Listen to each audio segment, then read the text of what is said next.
विश्वास के प्रतीक हमारे यशस्वी प्रधानमंत्री परम आदरणीय नरेंद्र भाई मोदी जी को, जिनको हम सब सुनने के लिए यहाँ एकत्रित हैं, माननीय प्रधानमंत्री जी।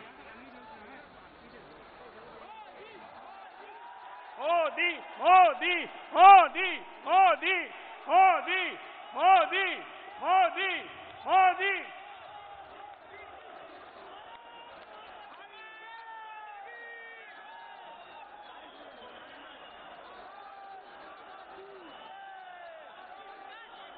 भारत माता की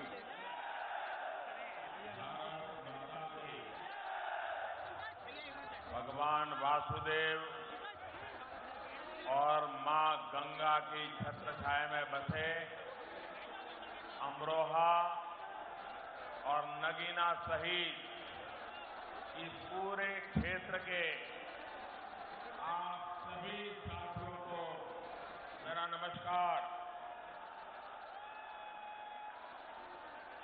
कल से नवरात्र का पावन समय शुरू हो रहा है। आप सभी की मनोकामना पूरी हो, इसी कामना के साथ मैं कुछ बातें आपके साथ करूंगा। साथियों, बीते कुछ दिनों में मैंने देश के चारों कोनों, पूर्व, पश्चिम, उत्तर, दक्षिण, हर दिशा का दौरा किया। पूर्ण बहुमत वाली सरकार के लिए हमेशा देश के हितों को सबसे ऊपर रखने वाली सरकार के लिए, आपके विकास के लिए काम करने वाली सरकार के लिए देश भर में जो लहर चल रही है, वो आज मुझे यहां अमरोहा में भी दिखाई दे रही है।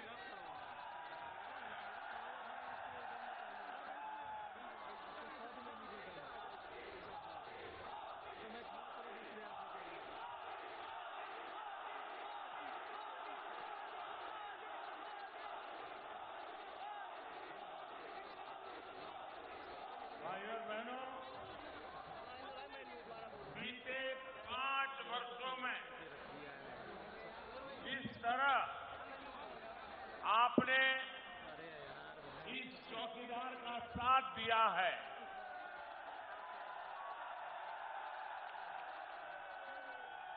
उसके लिए मैं बहुत विनम्रता के साथ शीश झुका करके आप सबको नमन करता हूं। आज आपके सामने शीश झुकाते हुए मुझे इस बात का भी गर्व है, इन 5 सालों में मैंने देश का सिर झुकने नहीं दिया। पूरी दुनिया में देश की साख आज जितनी ऊंची है, उतनी कभी पहले नहीं रही। भाइयों और बहनों, कल ही आपके इस प्रधान सेवक को संयुक्त अरब अमीरात ने वहां का सर्वोच्च नागरिक सम्मान जायद मेडल देकर के सम्मानित किया है। मैं यूएई की सरकार और वहां की जनता का इस सम्मान के लिए हृदय से आभार व्यक्त करता हूं। लेकिन ये सम्मान मोदी का नहीं है, बल्कि 130 करोड़ भारतीयों का है। खाड़ी देशों के विकास में योगदान दे रहे हमारे लाखों भारतीयों का है। कुछ साल पहले सऊदी अरब ने भी मुझे, हम सभी को, एक प्रकार से पूरे भारतवासियों को वहां का सर्वोच्च नागरिक पुरस्कार दिया था। भाइयों और बहनों, दुनिया में भारत की साख और सम्मान अगर नई ऊंचाई पर पहुंचा है तो इसके पीछे आप सबके आशीर्वाद है, आप सबका सहयोग है। भाइयों और बहनों, देश की साख रहे, इसके लिए मजबूत सरकार का होना बहुत जरूरी है। मजबूत सरकार ही कड़े और बड़े फैसले ले पाती है, देश को आगे बढ़ा पाती है। आप मुझे बताइए, आज दुनिया में हिंदुस्तान का डंका बज रहा है कि नहीं बज रहा है? अमेरिका में भी भारत का डंका बज रहा है कि नहीं बज रहा है? जर्मनी में भी भारत का डंका बज रहा है कि नहीं बज रहा है?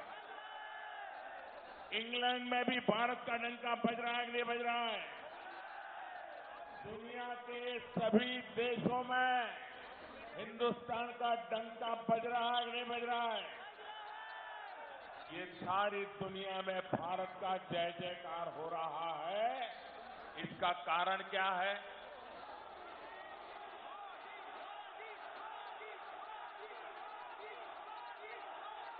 ये दुनिया में जय जयकार हो रहा है, इसका कारण क्या है?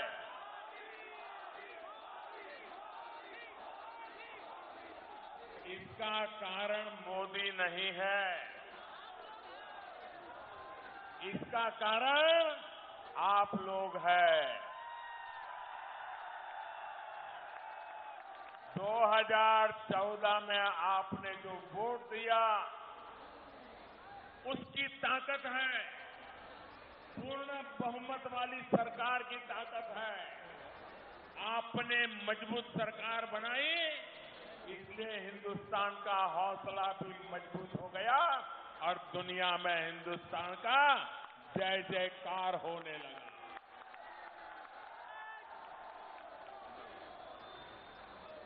भाइयों बहनों, आपने मुझे 5 साल बराबर देखा। विरोधियों ने मुझ पर आरोप लगाए, वो भी सुने हैं।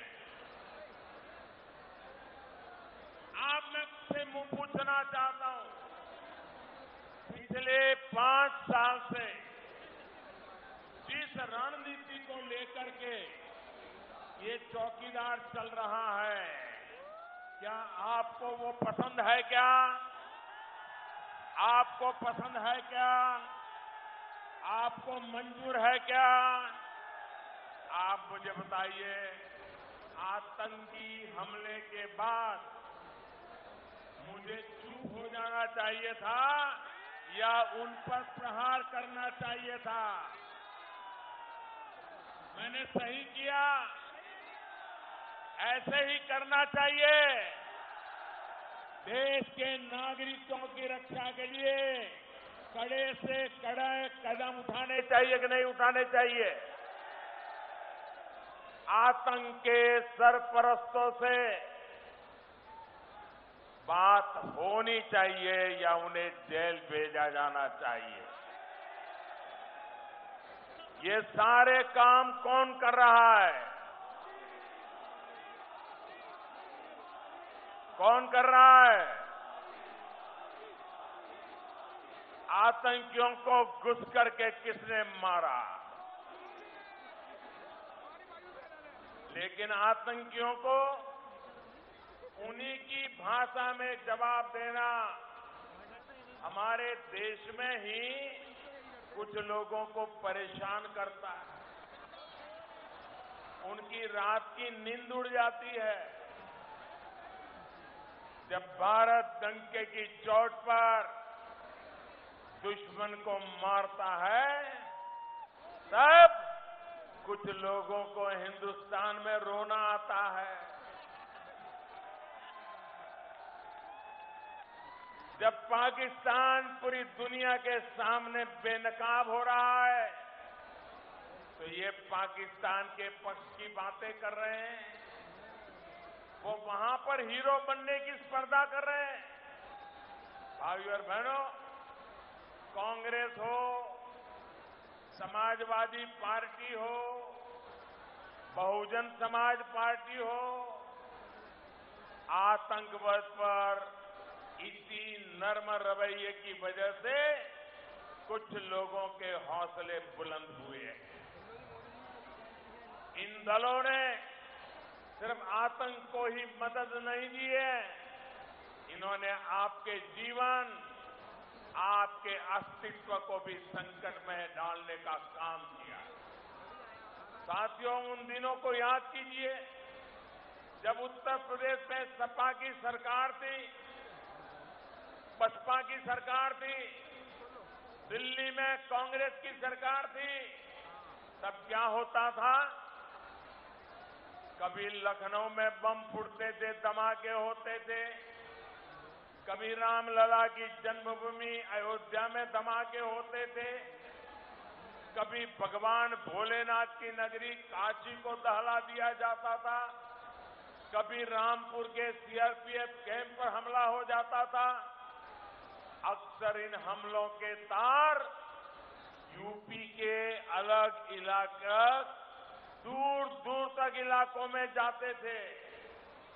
देश की एजेंसियां बहुत मेहनत से उन हमलों में शामिल लोगों को पकड़ती, लेकिन वोट बैंक की अपनी सियासत की वजह से बुआ भी और बबुआ भी, उनकी सरकारें उनको छोड़ देती थी।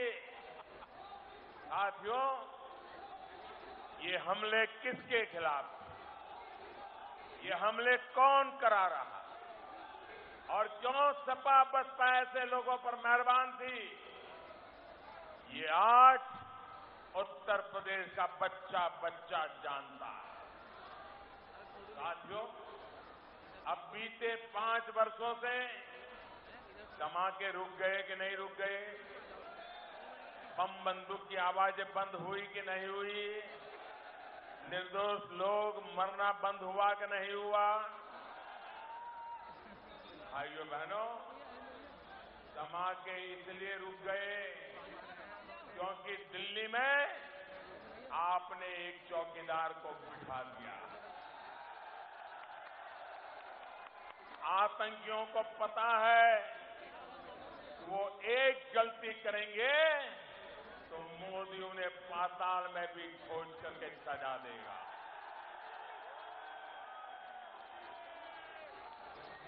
मोदी आतंक को वोट बैंक से नहीं तोलता। तभी आतंक के मददगार आज जेलों में बंद पड़े हैं। साथियों, शहीद अजीत सिंह हो, शहीद रिकू सिंह हो, शहीद मुकेश चंद हो, ऐसे हर शहीद ने सुरक्षित समृद्ध भारत के लिए ही अपने प्राण न्योछावर किए। मुझे खुशी है कि भाई कंवर सिंह तंवर मेरे साथी ने इसी भावना के साथ अमरोहा में काम किया। अपने प्रयासों से शहीदों की प्रतिमाएं लगवाई हैं और बेटियों के सामूहिक विवाह करवाए। भाइयों और बहनों, देश को आगे बढ़ाना है तो हम सबको मिलकर साथ चलना होगा। कुछ लोग हैं जो देश को बांटने की कोशिश कर रहे हैं, अलग अलग जातियों के नाम पर खाई पैदा करने की कोशिश कर रहे हैं। ऐसे लोगों के स्वार्थ को समझिए।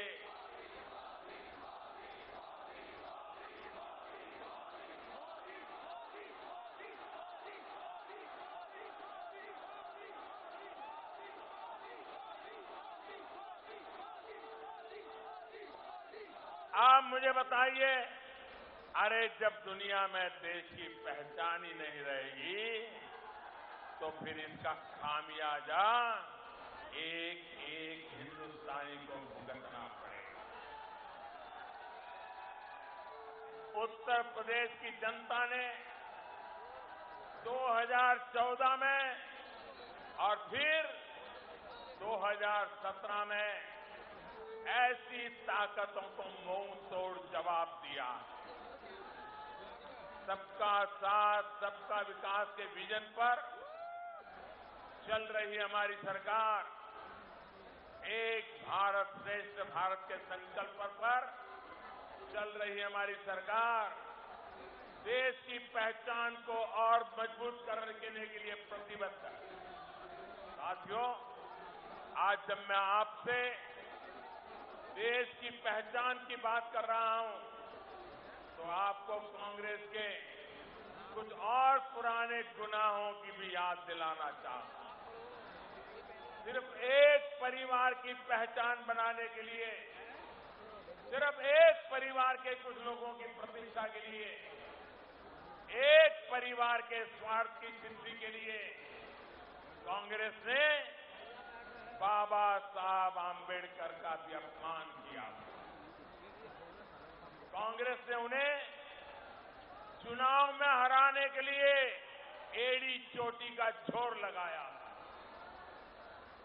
देश के प्रति बाबा साहब आंबेडकर के योगदान को भुलाने की साजिश रची थी, क्योंकि बाबा साहब ने उस परिवार को चुनौती दी थी।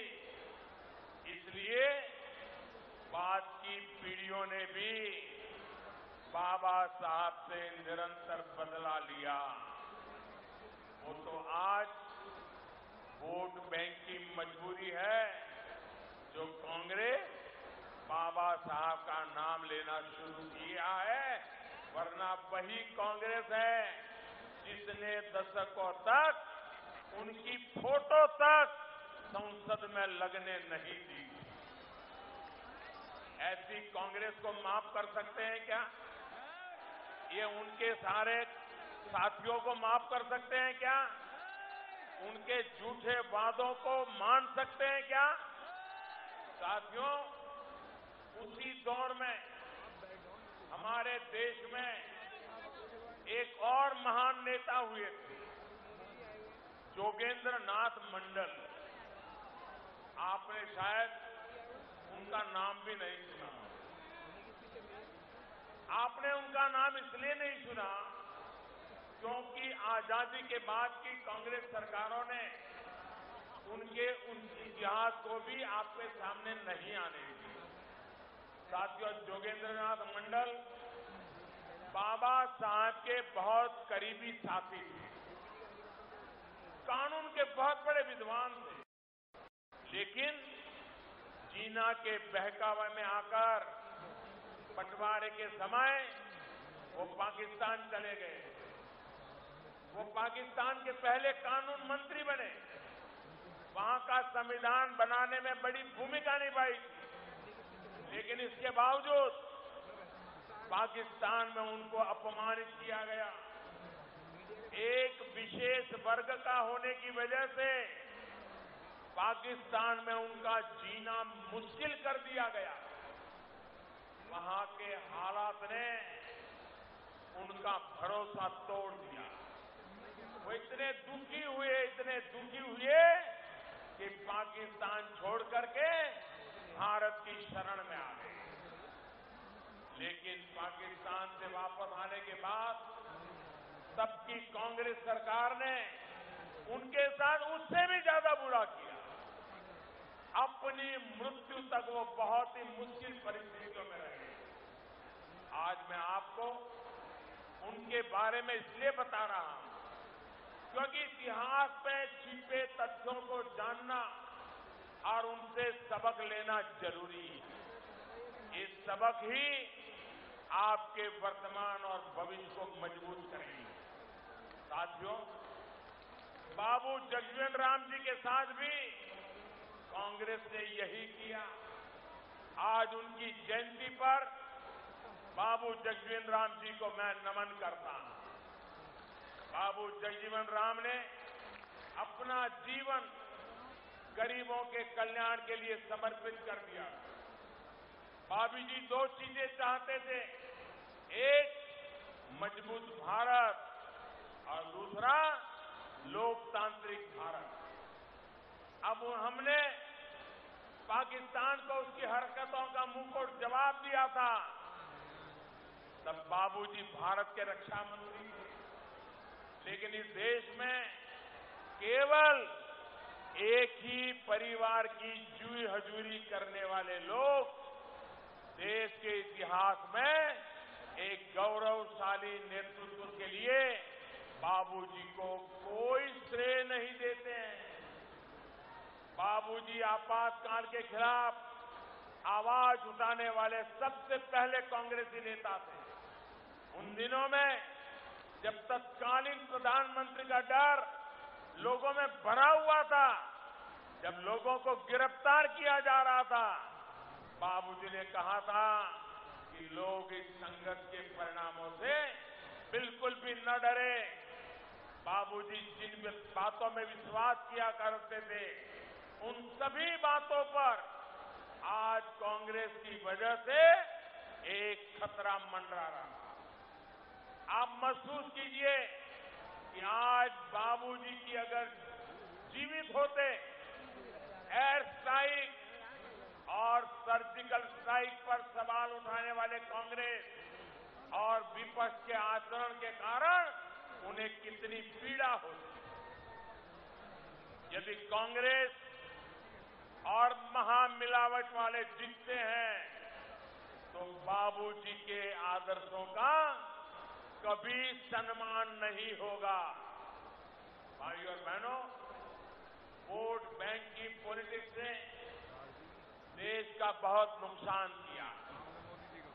याद करिए, पश्चिम यूपी में पहले गुंडागर्दी की, कानून व्यवस्था की स्थिति क्या थी।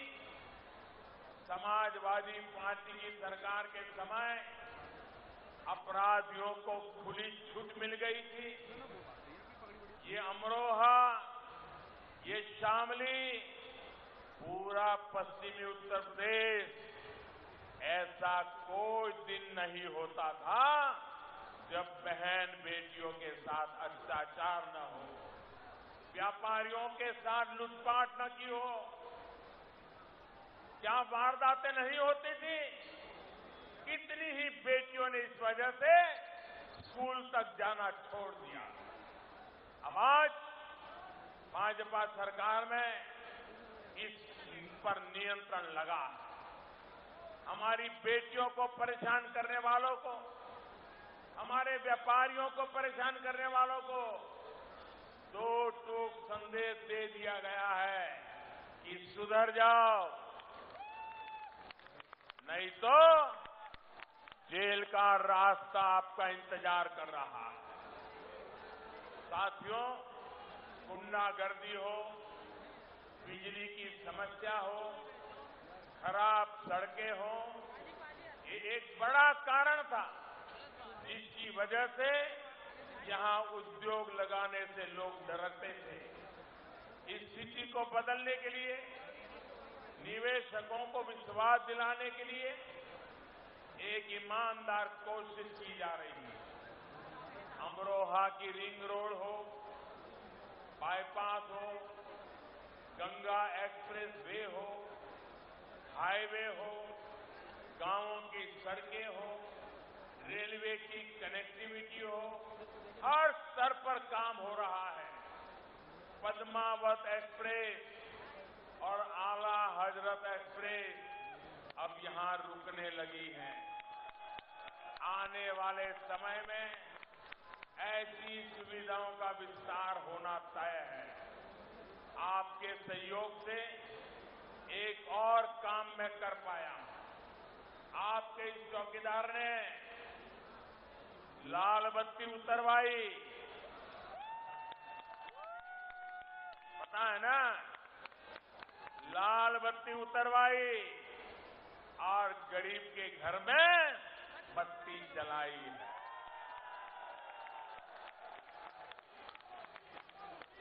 बड़ों की लाल बत्ती चली गई, गरीबों के घर में बिजली पहुंच गई।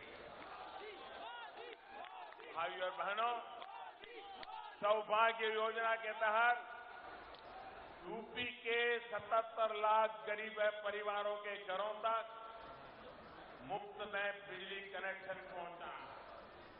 तो अमरोहा और शामली में 1 लाख से अधिक गरीब परिवारों को रोशनी मिल चुकी है। कई गांव जो गंगा जी की गोद में बसे थे, वहां खंभे नहीं लग सकते थे, तो हमने रास्ता निकाला, सोलर पैनल लगाई, लेकिन बिजली का काम पूरा किया। साथियों, कनेक्टिविटी के साथ साथ बैंकों को छोटे छोटे उद्यमियों और युवाओं के लिए बैंकों से ऋण को बहुत आसान कर दिया। अब तो छोटे उद्यमियों के लिए 1 करोड़ रुपए तक के ऋण की स्वीकृति ऑनलाइन करने की भी व्यवस्था हमने की। पूरे यूपी में स्वरोजगार के दिए बिना किसी गारंटी के करीब 1.5 करोड़ मुद्रा लोन भी आज दिए गए हैं। भाइयों और बहनों, जवान हो, नौजवान हो या फिर किसान, चौकीदार की सरकार ने हर एक की हित की रक्षा करने का काम किया।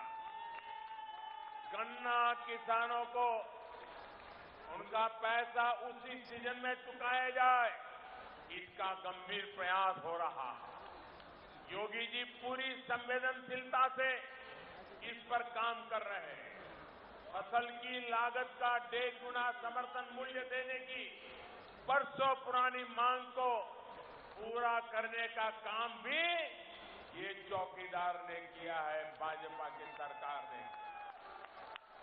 यूपी के 2 करोड़ से अधिक किसान परिवारों को हजारों करोड़ रुपयों की सीधी मदद हर वर्ष मिलनी शुरू हो गई है। इस क्षेत्र में फूड प्रोसेसिंग को बढ़ावा देने के लिए भी काम किया जा रहा है।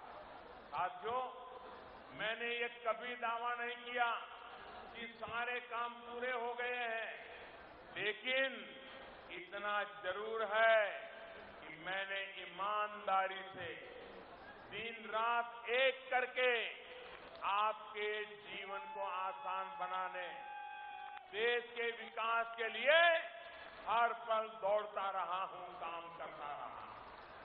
इन कार्यों को जारी रखने के लिए और आगे बढ़ाने के लिए 2019 के इस चुनाव में मुझे फिर से आपका आशीर्वाद चाहिए।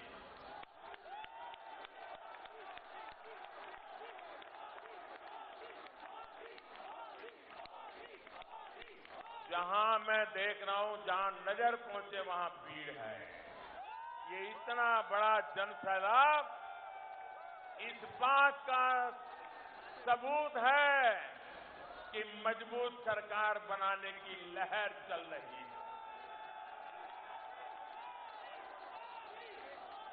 भाइयों बहनों, भाजपा के हर उम्मीदवार को दिया आपका वोट, ये मोदी की ताकत है। और मैं ये भी जानता हूं कि देश के विकास के लिए इन कार्यों में मैं अकेला नहीं, आप भी विकास के हर प्रयास में भागीदार है, आप भी चौकीदार है। मेरे साथ बोलिए, मैं भी,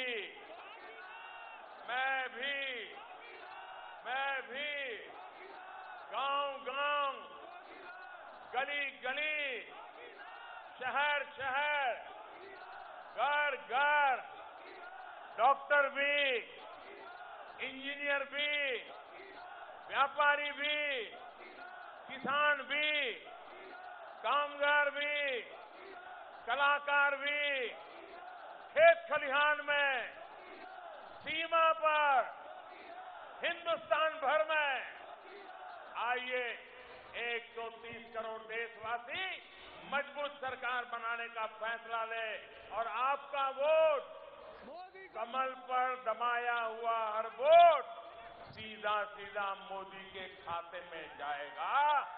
मेरे साथ बोलिए, भारत माता की, भारत माता की।